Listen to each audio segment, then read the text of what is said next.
This podcast was created as a supplemental learning resource for this course. The content is based on assigned course materials, including open educational resources, textbook chapters, instructor-developed explanations, examples, and applications connected to course topics. AI tools were used to help transform course material into a conversational podcast format, including the use of AI-generated narration. The AI narration is intended to make the material more engaging, accessible, and flexible for students. However, the podcast should not replace careful reading of assigned materials, reviewing course lectures, or completing course activities. Any interpretations, examples, or explanations included in the podcast are provided for educational purposes and are the responsibility of the instructor. Students should rely on the assigned readings, course lectures, and official course materials as the primary sources for exams, assignments, and class discussions. Welcome, everyone, to the Deep Dive. If you're joining us today, you are probably a psychology undergrad, right? You're navigating your way through a research methods course. Yeah, and likely staring down the barrel of a massive class project. Exactly. And our mission today is to tackle Chapter 7 of Research Methods in Psychology, 4th edition, which is all about survey research. Right. And I know the immediate reaction a lot of students have when they hit the survey chapter. It's a bit of an eye roll. Oh, totally, because it sounds so basic. Like, I take internet quizzes all the time. I know how to ask people questions. Exactly. It feels like just writing a list of questions, but, and this is the core of our deep dive today, it is actually a highly rigorous, incredibly sensitive psychological process. Yeah, it's not just a Q&A session. Our goal is to take you from being a passive student reading textbook definitions to an active, critical researcher. Yeah. We want you to be able to design a flawless instrument. Because if your instrument is flawed, your data is garbage. I mean, it's really that simple. Right.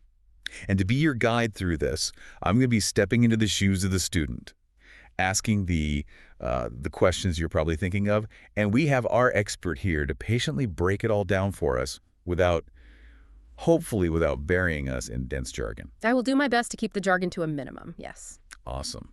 So to kick things off, let's start with the big picture. Why do surveys actually matter? Like, how does this fit into everything we've learned so far about variables and research design? Well, the best way to explain that is to look at a concrete example. Let's talk about the days immediately following the September 11th attacks in 2001. Okay. Wow, jumping right into some heavy history. Yeah, but it's vital. Yeah. So a team of researchers led by Jennifer Lerner, they set out to survey about 2,000 Americans, spanning from teenagers all the way up to 88-year-olds. And what were they asking them? Just like how they were feeling? On the surface, it looked like a standard public opinion poll, they asked. How likely do you think another terrorist attack is? Right, asking them to predict a risk. Exactly. But here is the catch. The researchers didn't just ask the question cold. They actively and secretly manipulated the emotions of the participants first. Wait, really? How do you manipulate someone's emotions in a survey? Through a priming manipulation. So half the people were primed to feel intense fear. They were shown specific images and asked to write a short paragraph about what terrified them most regarding the attacks. Oh, wow. Okay, that would definitely put you in a very specific headspace. Right. And the other half of the participants were primed to feel anger. So they were prompted to focus on the injustice, the outrage, the perpetrators. So you have these two massive groups of people essentially taking the exact same survey, but they're viewing it through completely different emotional lenses. Precisely. And the results they got completely blow up the idea that a survey is just a simple, boring questionnaire. What did they find? Because I'm guessing, well, anger and fear are both negative emotions. Yeah. So I'd assume both groups thought the world was ending, right? Very high perceived risk. You would think so, right? But no. The participants who were primed with anger perceived significantly less future risk than the people primed with fear. Wait, less risk? The angry people felt safer. Yes. The anger-primed group felt more secure, more optimistic, and less threatened by the idea of future attacks. That is, I mean, that's completely counterintuitive. It is. Until you look at the cognitive psychology of those specific emotions, anger is a high-certainty, high-control emotion. When you're angry, your brain is mobilizing you to fight. It gives you an illusion of agency. Oh, I see. Like, I can handle this. I'm in control. Exactly. Whereas fear is a low-certainty, low-control emotion. It signals a threat that you can't easily fight off. It makes you feel vulnerable. So by just injecting this quick emotional prime at the start of the survey, They completely changed how these 2,000 people calculated statistical probability. Yes, and this is why this chapter matters so much for psychological research. But wait, let me push back on this for a second. Because earlier in the course, we learned about the difference between non-experimental and experimental research. And I thought surveys were purely correlational. Like, you can't show cause and effect with a survey. That is a huge misconception. Huge. Surveys are often correlational. Sure, you ask someone how much coffee they drink, and you ask how anxious they are, and you look for a link. That's correlational. Right, because you didn't manipulate anything. Exactly. But the Lerner study proves that surveys absolutely can be experimental. Learners didn't just measure pre-existing anger, she actively created it. Oh, I see. Because the researchers controlled who got the angry pictures and who got the scary pictures. Yes. That was a true randomized experiment. The independent variable, the IV, was the induced emotion, anger versus fear. And the dependent variable, the DV, was the perceived risk of an attack. And the survey itself was just the delivery method for the whole experiment. Exactly. The survey is just the vehicle.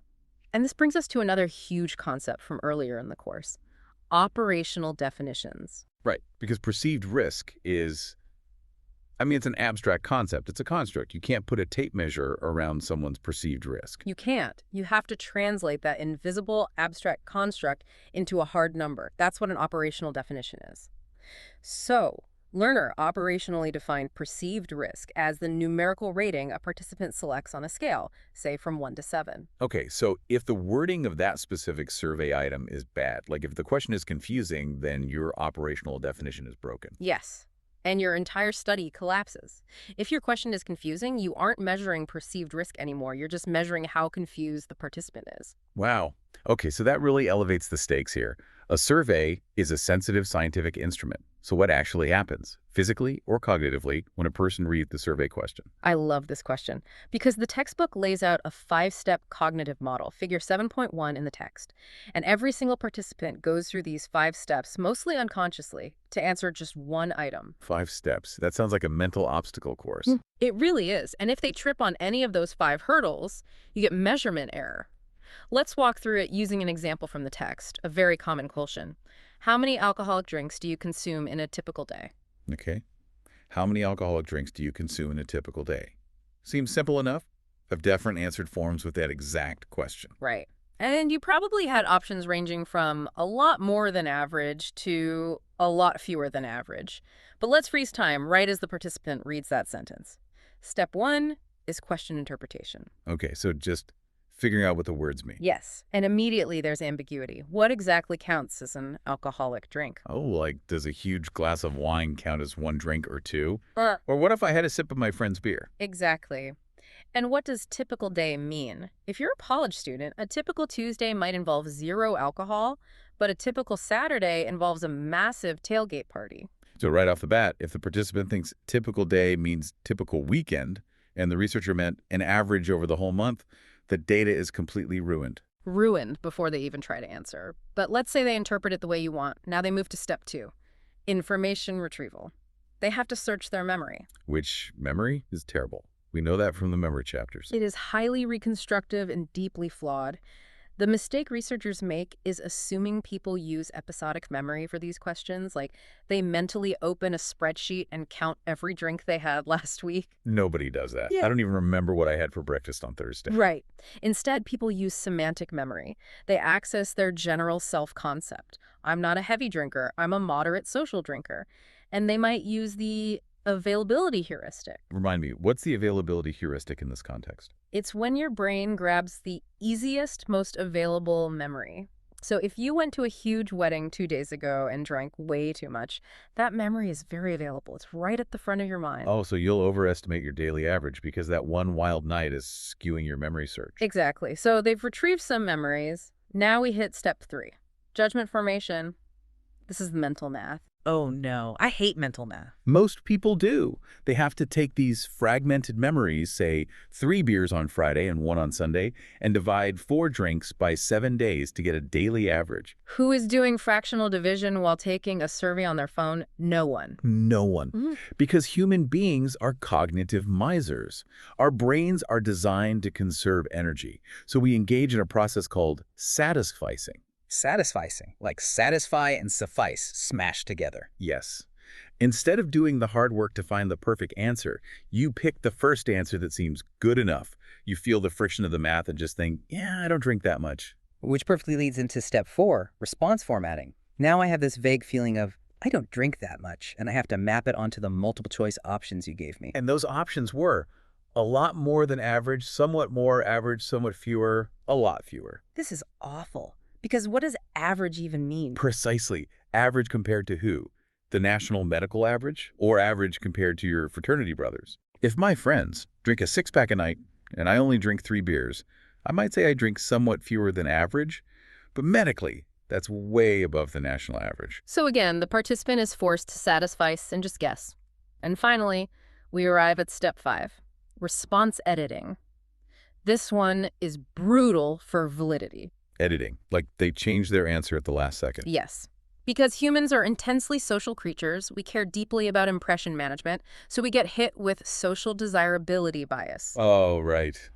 Trying to look good for the researcher. Exactly. Imagine a participant actually does the math and realizes, wow, I drink 5 drinks a day. That's a lot more than average. They go to click that box, but they feel a pang of embarrassment. They don't want to admit they have a drinking problem, even on an anonymous internet survey. So they consciously edit their response down to average. They lie. And this happens constantly in research involving sensitive topics, drug use, income, sexual behavior, bigotry. Okay, wait. Let's pause and check our understanding here. Because as a student designing my first-class project, what's the big mistake I might make given all these steps? The biggest mistake is assuming that what you meant to ask is exactly what the participant heard. If you don't account for these 5 steps, interpretation, retrieval, judgment, formatting, and editing your survey is just a random noise generator. Wow. Okay, so human cognition makes this really messy.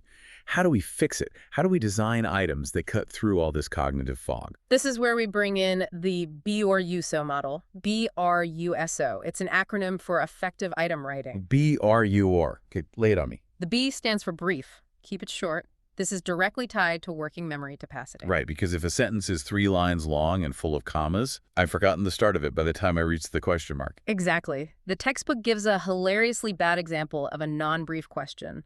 Are you now, or have you ever been, the possessor of a firearm? That sounds like a lawyer interrogating a witness on TV. Are you the possessor of a firearm? It's terrible. It requires extra cognitive load just to translate the word possessor into owner. You can fix it instantly. Just ask, have you ever owned a gun? 6 words. Done. Love it. Okay, what's the R? Relevant. Every single item must be strictly necessary for your research hypothesis. Oh, man. I'm guilty of this. When I draft a survey, I always throw in random questions about like what kind of music they like or how much they sleep, just because I think it might be fun to look at later. The kitchen sink approach. It is so common for students to do this, but it is fundamentally disrespectful to the participant's cognitive load. Because every useless question I ask drains their mental battery. Yes, and by the time they get to page 4, where your actual dependent variables are, they are exhausted. They're just clicking randomly to finish. Okay, brief and relevant. Now, the next 2 always confuse me. U and S. Unambiguous and specific. They sound like the exact same thing. They are closely related but distinct. Unambiguous is about the vocabulary. The actual words you use shouldn't have multiple meanings. Like the typical day thing we talked about earlier. Exactly. Or if I ask, are you a gun person? That is hopelessly ambiguous language. Does gun person mean you own 20 rifles? Or does it mean you just play Call of Duty? Or does it mean you support the Second Amendment politically? Right. The language is fuzzy. So how is specific different from that? Specific means you should only ask about one conceptual thing at a time. A lack of specificity leads to the dreaded double-barreled question. A double-barreled. Give me an example of that in the study. Okay. How much do you support the new public transit initiative and the accompanying sales tax increase? Oh, I see. You're asking 2 totally different things in one sentence. Yes.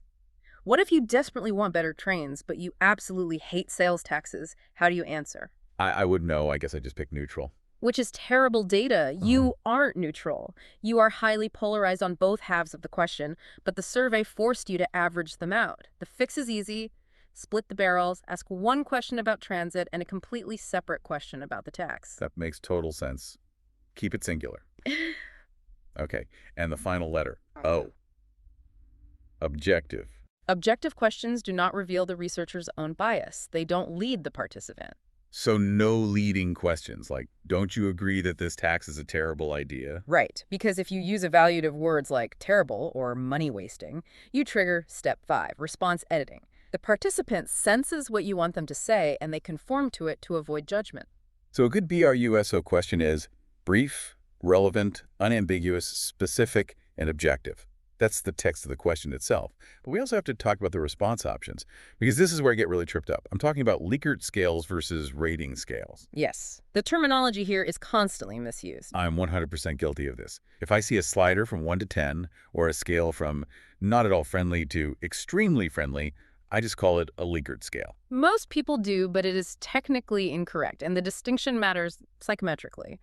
Rensis Likert, who developed this in the 1930s, by the way. Wait, 1930s. And it's pronounced L-I-C-K-ert, not Likert? Historically, yes, Likert, though almost everyone says Likert today. Anyway, his brilliant innovation was measuring agreement with a declarative statement. Agreement, so that's the key. Yes. A true Likert scale only has 5 points. Strongly agree, neither agree nor disagree, disagree, strongly disagree. So if I ask, how outgoing are you on a scale of 1 to 7, that's just a rating scale. Exactly, because you're asking them to generate a magnitude. How outgoing. But if you want to use the Likert scale, you shift the cognitive burden. You write a declarative statement, I am the life of the party.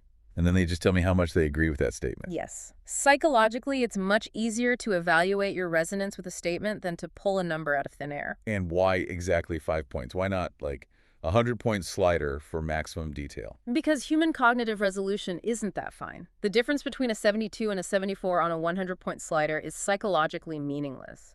5 points gives you enough detail separating agree from strongly agree without overwhelming the brain. And the odd number is important too, right? Yeah. For the neutral midpoint. Crucial. Neither agree nor disagree.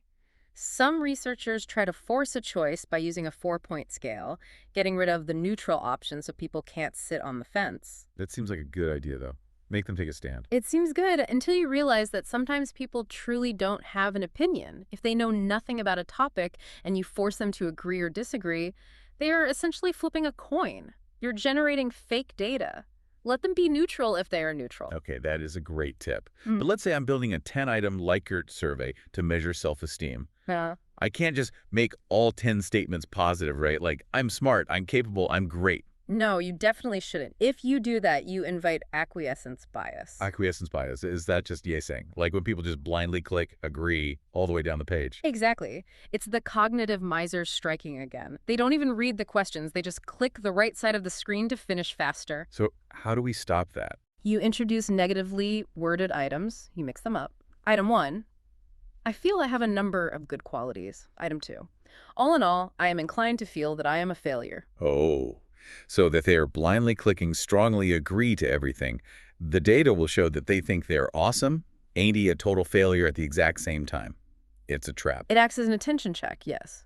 But, and this is where students get completely lost, it presents a massive mathematical problem when you go to analyze your data. Let me guess. Reverse coding. Yes, reverse coding. Let's say strongly agree is worth 5 points, agree is 4, neutral is 3, disagree is 2, strongly disagree is 1. Okay, so if I have high self-esteem, I'll score a 5 on the positive statement. I have good qualities. Strongly agree. 5 points. But for the negative statement, I am a failure, if you have high self-esteem, you will select strongly disagree. Which is worth 1 point. Oh, I see the problem. If I just average my scores together, the 5 and the 1 cancel each other out. My high self-esteem looks like an average of 3. It looks neutral. Which is mathematical nonsense. So before you run any statistics, you have to go into your software, SPSS or whatever you use, and manually flip the values for the negatively worded items. So for those specific questions, a 1 becomes a 5, a 2 becomes a 4, the 3 stays a 3.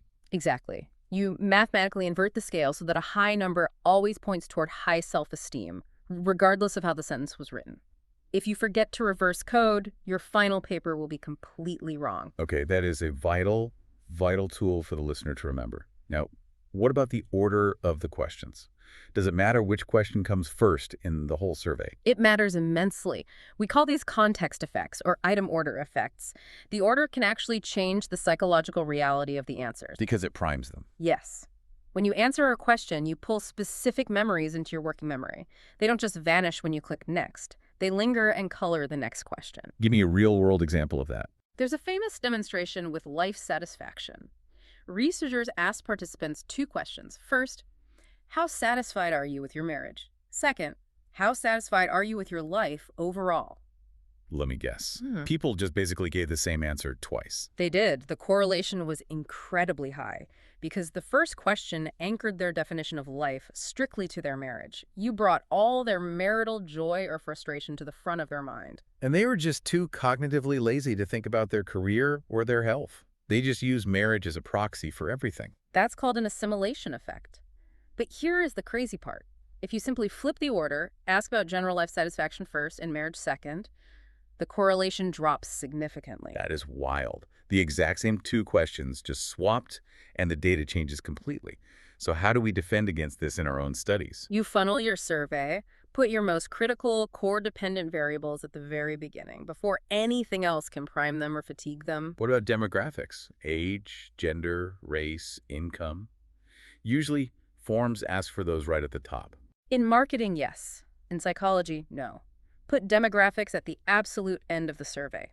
Really? Why at the end? Because asking someone to report their income or gender can trigger stereotype threat or social desirability bias that will contaminate every psychological question that follows. Let them be in a neutral state for your main variables. Wow, okay. That's a great practical tip. So we've built the perfect instrument. We use BRUSO, we have beautiful Likert scales, we reverse coded, we funnel the order. But none of this matters if we send the survey to the wrong people. Right. Now we enter the world of sampling methodology. This dictates your study's external validity. External validity, meaning how well my results generalize to the real world outside of my specific survey. Let me try an analogy here to see if I have this right. Let's say I'm cooking a huge pot of soup, and I want to know if it's too salty. I don't need to drink the whole pot. I just need one spoonful. A classic analogy, yes. So the whole pot of soup is my population, and the spoonful is my sample. If I pull a good sample, I can confidently generalize the case to the entire pot. It is a perfect analogy, and it highlights the difference between probability sampling and non-probability sampling. Okay, break that down for me. A true probability sample requires that every single drop of soup in that pot has an equal, non-zero chance of ending up in your spoon. It requires true random selection. So if my population is all adults in the U.S., I would need a giant list of every single adult, and a computer randomly picks 1,000 of them. Exactly. But returning to your soup analogy, that requires the pot to be perfectly, flawlessly stirred, and human populations are never perfectly stirred. Right, and history gives us some pretty bad examples of pollsters thinking their soup was stirred when it wasn't. The most famous is the 1948 U.S. presidential election.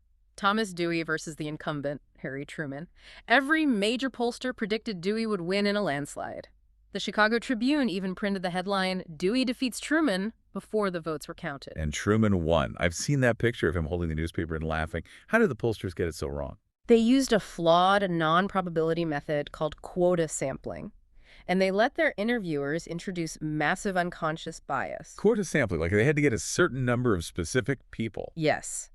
They knew telephone polls skewed rich because phones were luxury items back then.